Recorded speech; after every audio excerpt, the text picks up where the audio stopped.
এক ব্যবসায়ী, তার এক গাধা ছিল। সে প্রতিদিন তার গাধাটা নিয়ে গাধার পিঠে লবণ বোঝাই করে বিক্রি করতে বেরোতো। সারাদিন ঘুরে ঘুরে লবণ বিক্রি করতো। তো এইভাবে যেতে যেতে সে একটা নদীর ধার দিয়ে যাচ্ছিল। যাওয়ার সময় হঠাৎ পিছলে গাধাটা পানিতে পড়ে যায়। যখন পানিতে পড়ে যায় তখন পানিতে সব লবণ ভিজে যায়, ভিজে লবণ গলে যায়। আর গাধাটা তার হালকা অনুভব করতে থাকে, অর্থাৎ তার ভার কমে যায়। তো লোকটা লবণ ভিজে যায় আর সেদিন বিক্রি করতে পারে না, ফিরে আসে বাসায়। তো গাধাটা ওই দিন বিশ্রাম পায়।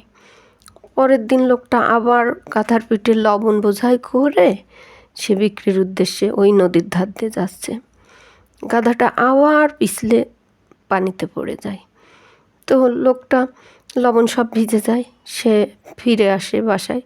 কিন্তু এই দ্বিতীয়বার গাধাটা কিন্তু ইচ্ছে করে পড়ে যায়, কারণ সে বুঝতে পারে যে সে যদি লবণ ভিজে যায়, লবণ গলে যায়, তাহলে ওই লোকটা তাকে আর নিয়ে সারাদিন ঘুরে বেড়াবে না।